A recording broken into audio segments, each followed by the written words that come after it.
adoramos al Rey. El sordo y el ciego ven cadena. ¿Qué tal? Buenas noches, amigos de Iglesia Yahweh, hermanos. Los saludo a esta hora, claro, para iniciar esta nueva temporada del podcast Cosas Poderosas, donde vamos a leer, vamos a repasar historias de la Biblia, donde en realidad uno se puede gozar de la presencia, de la misericordia de Dios.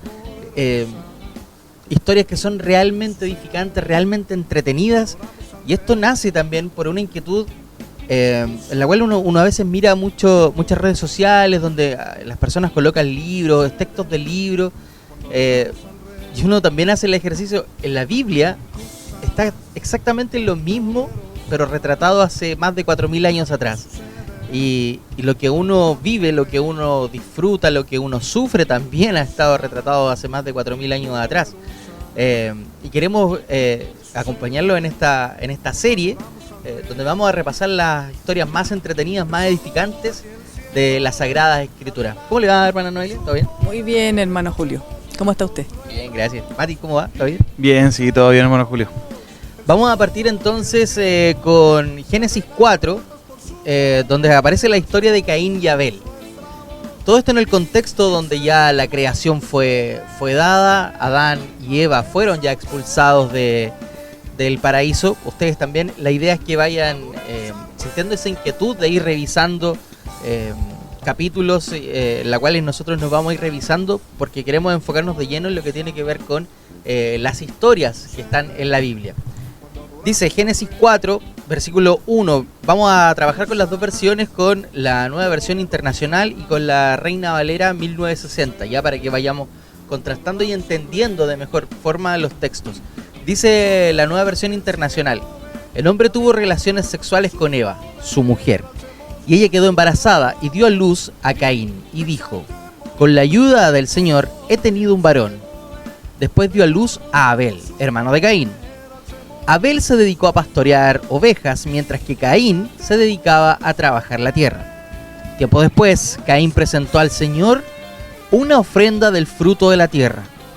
Abel también presentó al Señor lo mejor del rebaño, es decir, los primogénitos con su grasa. Y el Señor miró con agrado a Abel y a su ofrenda, pero no miró así a Caín ni a su ofrenda. Es por eso que Caín se enfureció y andaba cabizbajo. Entonces el Señor le dijo: ¿por qué estás tan enojado? ¿Por qué andas cabizbajo? Si hicieras lo bueno, podrías andar con la frente en alto. Pero si haces lo malo, el pecado está a la puerta para dominarte. No obstante, tú puedes dominarlo. Caín habló con su hermano Abel, y cuando estaban en el campo, Caín atacó a su hermano y lo asesinó. El Señor preguntó a Caín: ¿dónde está tu hermano Abel? No lo sé, respondió. ¿Acaso soy yo el que debe cuidar a mi hermano? ¿Qué has hecho?, exclamó el Señor. Desde la tierra, la sangre de tu hermano me reclama justicia. Por eso ahora quedarás bajo la maldición de la tierra, la cual ha abierto sus fauces para recibir la sangre de tu hermano que tú has derramado. Cuando cultives la tierra, no te dará sus frutos y en el mundo serás un fugitivo errante. Este castigo es más de lo que puedo soportar, dijo Caín. Hoy me condenas al destierro y nunca más podré estar en tu presencia. Andaré por el mundo errante como un fugitivo y cualquiera que me encuentre me matará. No, al contrario, respondió el Señor. El que mate a Caín será castigado 7 veces. Entonces el Señor puso una marca a Caín para que no lo matara cualquiera que lo encontrara. Así Caín se alejó de la presencia del Señor y se fue a vivir a la región llamada Nod, que se encuentra ubicada al este del Edén. Caín tuvo relaciones sexuales con su mujer, la cual quedó embarazada y dio a luz a Enoc. Caín construyó una ciudad y le puso el nombre de su hijo Enoc. Enoc tuvo un hijo llamado Irad, que fue el padre de Mehujael. Este a su vez fue el padre de Metusael, y Metusael fue el padre de Lamec. Y así comienza la descendencia de ahí en adelante hasta el capítulo siguiente, la descendencia de Caín. Hermana Noelia, muchachos, es una historia que nosotros la hemos visto, no sé si la han vivido quizás por ahí, no sé si les ha tocado, pero es una historia que hay hasta canciones que hacen referencia a esta historia que está en la Biblia, hermana. Y es una historia que, a pesar de que se cuenta de hace tantos años, hoy en día se sigue viviendo. Pero como es el mismo Dios el que nos gobierna, Hay cosas que hoy en día ya podemos entender, pues eso es lo que pasa. Que en esa época ellos tenían una cercanía con Dios distinta a la que tenemos nosotros hoy en día. O sea, estamos hablando de que era casi un cara a cara. O sea, Dios hablaba directamente con la gente en esa época. Claro, porque eran muy poquitos en la tierra en ese tiempo. Y claro, era directamente con ellos el trato, por lo que es como eran, yo lo veo así, yo creo que me sentiría así, yo lo veo como los hijos mimados de Dios en la época, o sea... Entonces que Abel era el hijo mimado y No, Caín no. los humanos eran los hijos mimados de Dios en esa época porque teníamos un trato directo con Dios. O sea, no le tomábamos el mismo peso, no le tomaban el mismo peso a lo que correspondía. O sea, de partida, antes de eso, a Adán y Eva lo habían echado por no hacer caso. O sea, era algo muy, muy, muy simple. Y después, claro, sus hijos, por consiguiente, siguieron por el mismo camino. Hoy en día, nosotros ya... Después, muchos años después, apareció Jesús, ¿cierto? Y cambió las cosas y nosotros tenemos otro nivel de entendimiento sobre esas cosas. Pero en esa época, claro, hoy en día Dios mora en nosotros y nosotros tenemos entendimiento, pero en esa época no era tan así. Claro. Hay una parte aquí muy interesante de esta historia, porque, bueno, Abel se dedicaba a pastorear ovejas, Caín se dedicaba a la agricultura. a la agricultura, claro. Entonces... dice el texto que Caín presentó una ofrenda del fruto de su trabajo, pero en el versículo siguiente dice: y Abel presentó lo mejor, presentó los primogénitos de su ganadería, digamos, y eso le agradó al Señor. Entonces uno puede entender que cuando uno ofrenda, cuando uno da, cuando uno entrega limosna, cuando uno entrega algo a alguien, al primogénito, perdón, al prójimo, tiene que ser lo mejor. Es lo mejor, no es lo que te sobran. Y el diezmo también para la iglesia, como es una revelación, tiene que ser lo mejor, sino que no ya al final, cuando tú ya hiciste las cuentas, ya algo me queda, se lo doy a la iglesia, o se lo doy al prójimo, o se lo doy a alguna fundación. Eso no agrada al Señor. Y aquí hay una historia que tiene que ver con eso. De hecho, eso queda como una obra nomás, Claro, como una buena obra. claro. Pero la diferencia está en cuando tú lo entregas por lo que viene, por la retribución, Claro, o lo entregas realmente de corazón. claro. Igual, o sea, siendo la primera historia que nosotros podemos leer en la Biblia, ¿cierto? O sea, si leemos la Biblia de lado a lado, es la primera historia, la primera parábola que podemos ver, en este caso de Caín y Abel, y la primera enseñanza. Incluso nos podemos nosotros reflejar un poco en ello en el día a día. O sea, en algún momento nosotros pudimos haber sido Caín, y en algún momento tuvimos nuestro Caín, o tenemos nuestro Caín. Que claro, a lo mejor no nos van a matar, pero sí hay cosas que la envidia juega en contra. Muchas veces incluso tenemos que aprender nosotros a identificar cuál es la envidia nuestra. Porque claro, uno puede decir, no tengo envidia. Pero resulta que la envidia, no existe la envidia sana de partida. Pero sí existe las aspiraciones quizás a querer ser como nosotros, al menos que buscamos ser como Jesús, pero sin una envidia. O sea que envidia la gente que vivió en esa época, que fueron como David, por ejemplo. No por las cosas que tuvo David, sino que por la cercanía que tuvo David a Dios y las preferencias que tuvo Dios con David, porque él era una persona que le alababa de corazón. Claro. Independiente de toda su falencia en esa época, o bueno, hoy en día ya sería otro tipo de persona, pero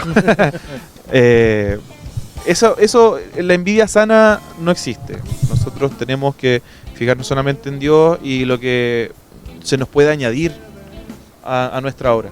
Eso. Claro. Lo que uno también pudiese desprender de esta historia es que Dios quiere que confiemos plenamente en Él, porque si bien es cierto, Caín le entrega una ofrenda, pero Abel le entregó lo mejor. Por lo tanto, Abel sabía que iba a ser retribuido por entregarle lo mejor, porque iba a ser hecho con el corazón. Sabía que no era una pérdida, lo tenía claro, sabía que Dios estaba con él. Y así fue, pues. Entonces, cuando uno de repente dice, no sé, a un amigo, pucha, me voy a prestar una luquita, que bueno, ya mira, si me alcanza, ya te presto algo. O uno ve de repente a un mendigo en la calle, alguien que le dice, no sé, una monedita, algo. Pucha, aquí por ahí tengo 10 pesitos, algo que me quedó, alguna chauchita por ahí. Pero quizá a lo mejor eso no es lo que realmente le agrada al Señor, pues lo que el Señor quiere es que nosotros demos algo valioso, pues algo que realmente nosotros lo contemplemos y descuidemos que eso va a volver multiplicado. Así fue esta historia que retrata Caín y Abel, ¿no? Así fue. Ahora, cuando uno analiza, bueno, estamos analizando primero esto de Caín y Abel, pero también se sigue reflejando en el resto de las historias. Claro. Y como decía yo al principio, no es diferente a lo que ocurre hoy día. Hoy día todos todos queremos agradar al Señor, pero esperando siempre la consecuencia. Pero lo que tienen, siempre en particular los elegidos, las personas que fueron dirigidas por el Señor, en todas las historias, las enseñanzas que nos dejan, es que estas personas quieren agradar. ¿Qué es lo que quiere el Señor? Que le agrademos de corazón. Claro. De corazón. Y sin esperar, ¿por qué? Porque no es que uno no espere, sino que tener la confianza de que eso es lo correcto. El Señor se encarga de lo que se necesita, ¿cierto? Pero cuando no es Dios el que está en nuestro corazón, afloran las envidias, ¿cierto? Y lo peor de nosotros. Así es. Pero el tema es cuando no lo identificamos, cuando creemos que nadie se da cuenta. Correcto. Pero el Señor sí se da cuenta. Y le pasó también a Caín cuando mató a Abel. Correcto, es verdad. Cuando le preguntaron, cuando le preguntó ¿dónde está tu hermano? dónde está tu hermano, el Señor ya sabía, no necesitaba que le dijera dónde, Él sabía lo que había pasado. Es lo mismo que ocurre hoy día con nosotros. El Señor conoce nuestro corazón, conoce nuestra esencia, pero hoy día nosotros tenemos la ventaja de que nos podemos arrepentir. Correcto.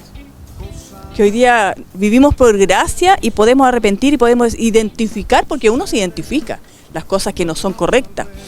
Y a través de la oración uno siente que no está bien la envidia, que no está bien el querer lo que tiene el otro, o ir en carrera frente a otro hermano, por decirlo de alguna manera, porque somos vidas diferentes y el Señor nos tiene llamados diferentes, tiempos diferentes. Entonces eso es lo que a veces nos lleva a mirar al lado en qué etapa va, y a veces afloran estos malos sentimientos que son incorrectos.